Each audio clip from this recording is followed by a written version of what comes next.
L'essentiel, c'est s'éloigner beaucoup de toutes les interdictions sexuelles. Que personne ne me dise qu'il est propre à ce niveau-là, c'est presque impossible. Ces 6 ou 8 semaines, et spécialement les 8 semaines, cette année c'est beaucoup plus puissant, ont une faculté de réparer.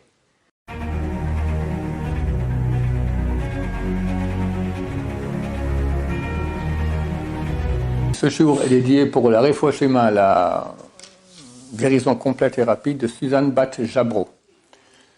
Nous sommes aujourd'hui dimanche. Quelle date en Goy? 31 décembre. Et on est donc le premier jour de la semaine de Parashat Shemot.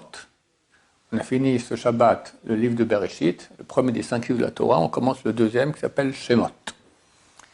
Et on rentre dans une période qui chaque année dure pendant 6 semaines. Cette année, elle va durer pendant 8 semaines. Pourquoi? Parce qu'on a une année embolismique, ça veut dire une année où il y a 13 mois, il y a 2 mois de Hadar. Beaucoup de rabbanim m'ont dit que Mashiach viendra à Pessah. Et c'est très embêtant parce qu'on a un mois en plus que d'habitude jusqu'à Pessah. Normalement, on n'aurait plus que 2 mois, Tevet, 2 mois et demi. Et là, on a encore 3 mois et demi à tirer. Tov, Hashem Ya'azor.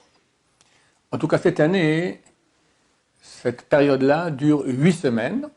On appelle cela Shovavim chaque année. Cette année, Shovavim Tat.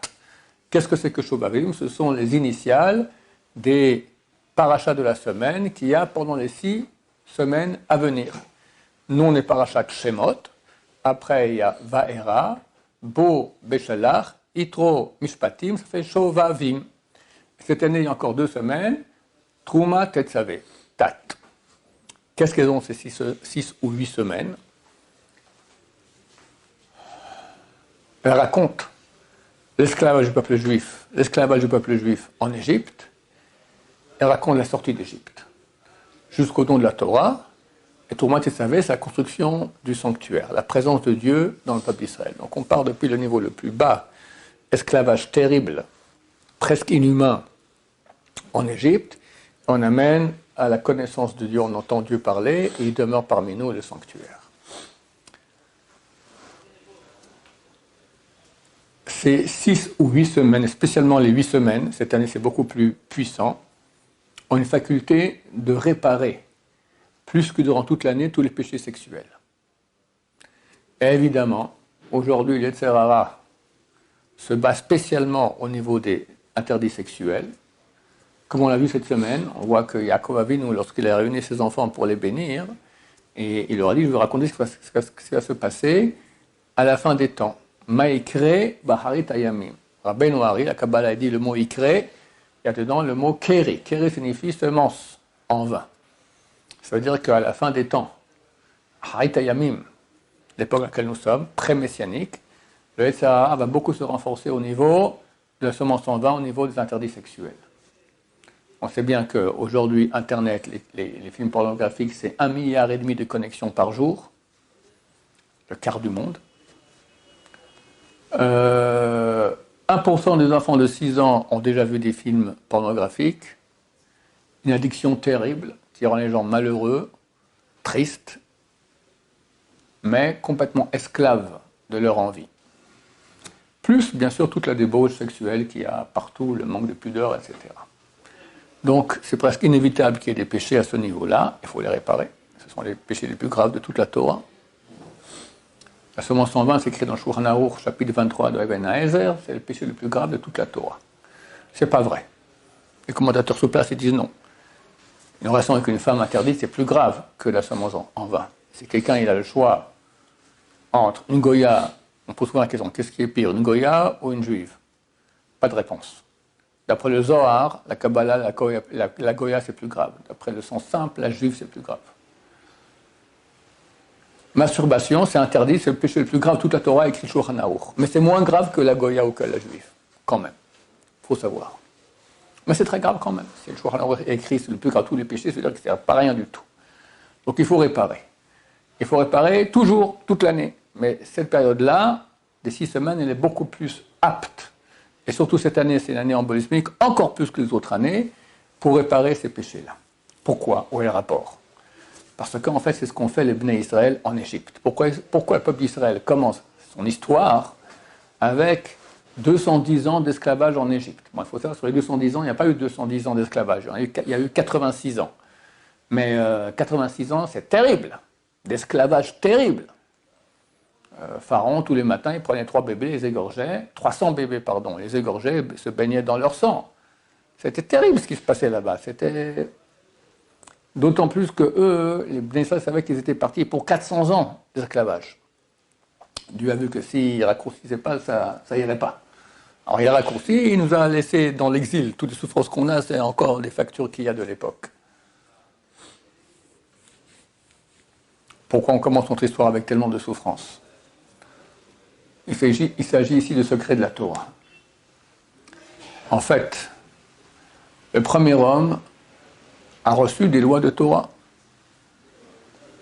Par exemple, la masturbation, la semence en main, c'est une chose qui était interdite par la Torah. On voit que les deux fils de Yehuda, donc Yehuda le fils de Jacob, les deux fils, Er et Onan, il les a tués parce qu'ils pratiquaient la semence en vin.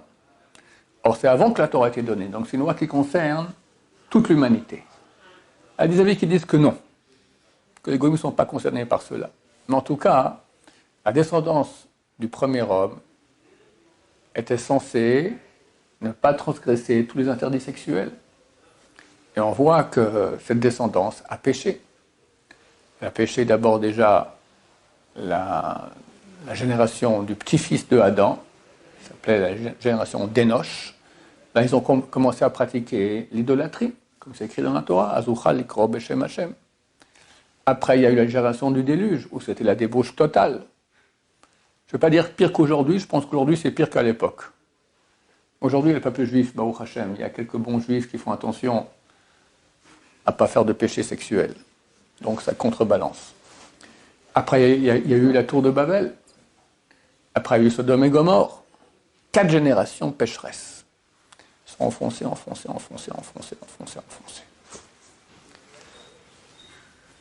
En l'an 2000 de la création, s'est levé un homme exceptionnel. Il est né en 1948. Pas 1948 de l'ère chrétienne qu'on s'en fout complètement. D'accord, 1948 de la création. Avraham Avinu. Et lui a relevé le défi. Et a réussi à se hisser au-dessus de la masse pécheresse de l'humanité. Et de sa descendance est sorti un peuple qui allait pratiquer la Torah, le peuple juif.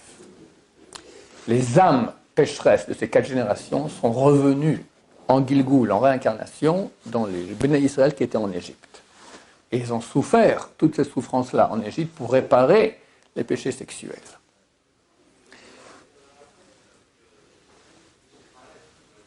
Quand on fait un péché, comment on le répare? Avec la tchouva. On dit à Dieu, Dieu, je regrette, et je ne refais plus et j'arrête. Mais pour les péchés graves, tels que les péchés sexuels, il faut aussi de la souffrance. Ou étude de Torah.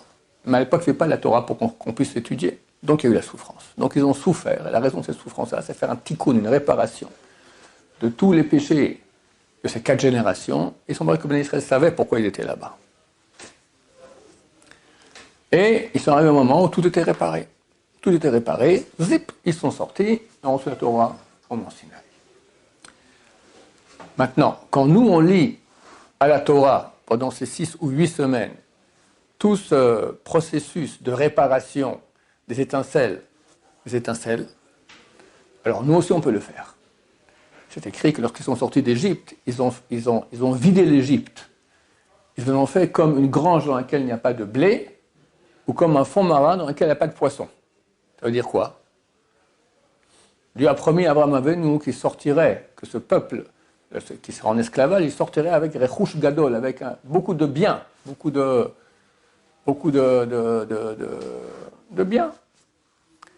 Alors on voit que les Bnei Israël, ils ont emprunté, ils sont allés voir le voisin, tu n'auras pas une assiette en or, un costume, un machin. Bon, mais franchement, pour 210 ans d'esclavage, sortir avec une assiette en or et quelques costumes, c'est ça le grand mérite, les grands biens que Dieu a promis à Abraham, c'est ça qui allait consoler Abraham.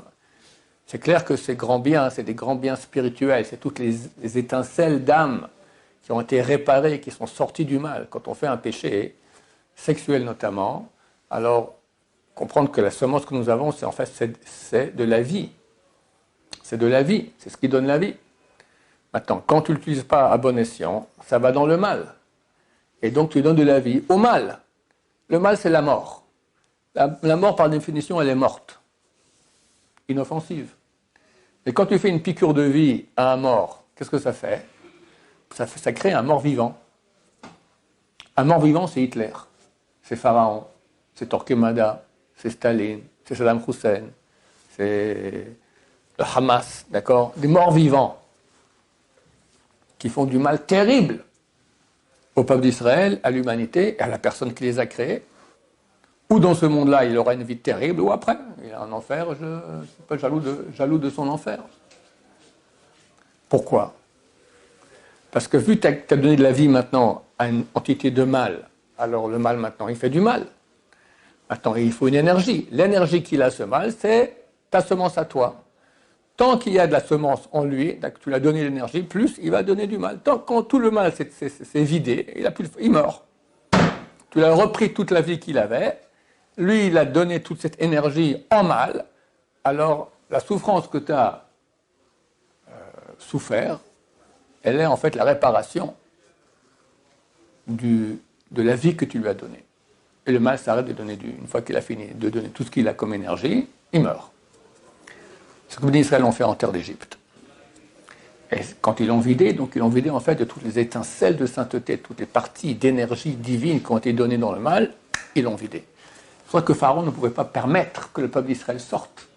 Parce que lui, il était la tête du mal.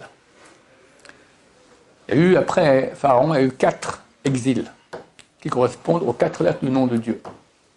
Le Pharaon correspond au Kotz, à la petite épine qui est au-dessus du Yud, qui correspond à la sphère la plus haute, qui est la couronne. C'est la tête, la couronne de tous les exils qui viendront plus tard. Le Nachash, le serpent originel, les forces du mal. Nous, on porte ici, c'est l'endroit du Keter, de la couronne, c'est ici. Qu'est-ce qu'on porte? Les tefilines. Pharaon, qu'est-ce qu'il portait? Un serpent. Vous pouvez voir, ici exactement, à la place où nous on a les tefilines. C'était la tête des forces du mal. Dans les forces du mal tiennent, grâce à notre énergie, à notre semence, à nos péchés sexuels. Pourquoi le mal se démêle tellement aujourd'hui pour amener tellement de débauche dans le monde? Il va empêcher Mashiach de venir, il faut qu'il y ait beaucoup de mal. Quand le Mashiach vient, le serpent, il est Mashiach Gematria Nahash, Gematria serpent. Il est l'antithèse du serpent originel. Quand il vient, terminé, il va l'égorger. Mais en attendant, le Nahash, le serpent, il marque les points, péché sexuel. Donc, pour finir ce que je voulais dire, Ben Israël ont fait de l'Égypte une grange sans graines et un fond marin sans poissons, c'est qu'ils ont repris toutes les étincelles de sainteté qu'il y avait là-bas. Et sans cela, alors Pharaon n'a plus de pouvoir, il n'a plus d'énergie, et il s'écroule. Ils sont écroulés. Alors, on va dire, durant tous les exils, le peuple juif ils ont été dans des pays d'exil, ils ont souffert. À la fin, ils sont partis, ils ont été d'habitude expulsés. Et juste après, ce pays-là, il s'est effondré au niveau économique, au niveau intellectuel, pas rien du tout. L'Espagne. L'Espagne, c'était le top niveau européen de l'intellect, de la tout. Et les Juifs là-bas, ils ont fait énormément. Ils ont été mis dehors en 1491, excusez-moi. Et après, boum, dépression. La Tunisie, le président de la Tunisie a demandé aux Juifs, revenez en Tunisie. Il a bien vu que c'était toute l'énergie et tout, le commerce, tout ça, voilà. Quand il n'y a plus l'énergie des neshamot juives, alors il y a une dépression des forces du mal. C'est pour ça que Pharaon ne pouvait pas accepter une chose pareille. Alors nous, maintenant, pendant ces 6 et 8 semaines cette année, pendant cette période, on doit faire le maximum pour réparer les péchés sexuels. Alors, il y en a qui jeûnent, mais des grands rabbins ont dit que c'est plus adapté à notre génération. Ce qu'on peut faire, c'est jeûner et payer en argent la somme de jeûne qu'on devrait jeûner. Quelqu'un qui fait du zéro al-bata, qui fait la semence en main, normalement, il doit jeûner 84 jeûnes de suite. Celui qui a une relation avec une femme nida, 82. Avec une non-juive, 216. Une femme mariée, 325. Homosexuel, 333. C'est tout ce que Rabbeinu Ari, la Kabbalah, te dit combien de jeûnes Bon, alors on est parti pour jeûner toute notre vie. Un gendre à moi m'a dit que dans son collège, il y a un Baal Tshuva, il jeûne toute sa vie. Tous les jours, il jeûne. Kol hakavod. Il étudie. Bravo. Il y a des gens qui jeûnent déjà à 10h du matin, ils sont incapables de lire un mot déjà. Ils sont endormis comme ça, d'accord? Ils ne tiennent plus le coup. C'est dommage. Mais vaut la Torah. Ce qu'on peut faire, c'est jeûner un jour depuis l'aube jusqu'à la sortie des étoiles, surtout que maintenant c'est très très court, et payer en argent. Si quelqu'un, par exemple, il veut jeûner 84 jours, alors il regarde combien ça me coûterait d'argent de manger un petit déjeuner, un déjeuner. Pas un truc fast. Un peu de pain avec un peu de margarine, voilà, combien ça coûte, tu regardes, on va dire 5 euros, je dis un prix comme ça, d'accord, tu fais 84 fois 5, combien ça nous fait 420 euros, tu payes le jour de jeûne, tu donnes ça en tzedaka. Comme ça, Ben Ishraï dit qu'on peut faire. L'essentiel, c'est pas ça. L'essentiel, c'est s'éloigner beaucoup de toutes les interdictions sexuelles. Tout contact physique avec une femme, c'est évident, c'est complètement interdit. Et le regard. Et là, il y a un travail que personne ne me dise qu'il est propre à ce niveau-là. C'est presque impossible. Il faut beaucoup s'investir. Mais c'est la base de tout. La famille Abou Hatzera, ils ont mis un très grand accent là-dessus. Et Baba Meir, qui devait être Mashiach, il écrit. On m'a demandé souvent comment faire pour accéder à des niveaux de proximité de Dieu. Il dit la base de tout, c'est les yeux. La base de tout, c'est les yeux. Faire attention aux yeux. Je crois que même là-bas, ici, les gens vont dans le bus. Dans le bus, tu as des bonnes femmes, pas bien habillées en face de toi. Qu'est-ce que tu fais? Il faut faire attention. J'ai un ami, il est plus âgé que moi. Ami, c'est beaucoup de connaissances, d'accord? C'est un Baal Tshuva. Et il n'y avait pas d'argent, mais il prenait le taxi et pas le bus pour justement éviter le regard interdit. Il a reçu le roi HaKodesh, il a reçu l'Esprit Saint, il a un beau jour, il a ouvert la mezouza, et il voit dans la mezouza toute l'histoire de la vie, de la famille à laquelle appartient cette mezouza. Aujourd'hui, on l'appelle souvent les spécialistes pour retrouver les choses perdues. Très souvent, d'ailleurs, les gens m'écrivent maintenant, lui, il est d'accord, donc j'ai transmis mon téléphone, j'ai perdu ma carte d'identité là dernièrement, j'avais perdu, d'accord. Il m'a dit, où est la tête? Tac, voilà. Hop, à distance. Comment? Les yeux. C'est la base des bases. Donc, durant ces 6 ou 8 semaines, travaille là-dessus. Surtout que ça va maintenant, il n'y a pas grand-chose à voir. Les gens, j'espère qu'elles sont couvertes, les femmes. J'espère. Il est interdit de jouir de la vue d'une femme. Si tu peux voir une femme comme un poteau, comme un homme, et tu n'es pas homosexuel, pas de problème. Mais si ça te fait un effet, non. Alors, comment on fait? Tu regardes autour, ou avec, comme ça, en passant. Mais pas jouir. C'est un travail. C'est pas un travail. Ça s'appelle du funambulisme, d'accord? C'est comme aller sur un fil comme ça, parler à une femme sans jouir de sa beauté. Mais c'est ce que Dieu nous demande. Et c'est la base des bases. Et durant ces 6-8 semaines, il faut beaucoup travailler là-dessus. Et bien sûr, les pensées. Je vous donne des trucs maintenant contre les mauvaises pensées. Quelqu'un a une mauvaise pensée qui dise le verset. Lev tahor berali Elohim veruach nachon chadesh bekirbi. Un cœur pur m'a créé Dieu, veruach nachon, et un esprit juste, veruach nachon bekirbi. Lev tahor berali Elohim veruach nachon chadesh bekirbi. Et un esprit juste renouvelle en moi. Quand on pense ça et on passe la main droite sur le front, ça fait partir les mauvaises pensées. Ça marche. Et si tu veux quand même penser, ça reviendra. D'accord? Et même si tu veux ne pas penser. C'est un truc aussi, il ne faut pas penser, ne pas penser. Il faut penser à autre chose. Si nous disons maintenant que personne ne pense à une banane, et que personne ne pense à une banane, quelqu'un a réussi à ne pas penser à une banane? Impossible. Donc il ne veut pas penser à la bonne femme, pas penser à la bonne femme, pas penser à la bonne femme. C'est un scud qui est en pleine face, d'accord? Donc il ne faut pas ne pas penser à la bonne femme. Tu penses à autre chose. Pense à des pensées de Torah. Même dans les toilettes, on n'a pas le droit de penser des pensées de Torah. Si c'est le choix, ou la pensée de bonne femme, ou penser Torah, pense Torah. C'est moins grave que penser à des bonnes femmes. Pas se mettre dans la direction. Pas écouter des femmes des femmes chanter. Voilà, un éloignement du monde féminin. Shulchan Aruch, dans le chapitre 21 de Ibn Hazer, dit qu'il faut beaucoup s'éloigner des femmes. Parce que Dieu veut qu'on ait un monde saint. Saint S-A-I-N et saint S-A-I-N-T. D'accord? Les deux, ça marche ensemble. Si on a un monde où les gens pensent aux bonnes femmes toute la journée, ça finira mal. Et c'est le monde qu'on a aujourd'hui. Des tromperies, de la débauche. Voilà, qu'est-ce que c'est comme monde? Je ne sais pas comment il mérite encore de survivre. Sûrement grâce au peuple d'Israël. En tout cas, durant ces 6 et 8 semaines, c'est le moment de faire le grand tikkun. Et avant la grande réparation, à mon avis, Hachem va faire la grande réparation du monde entier. Vu qu'on attend Mashiach pour les jours à venir, je pense que durant cette période, il y aura un grand tikkun du monde entier. Comment? J'ignore. Est-ce par une guerre mondiale? J'espère que non.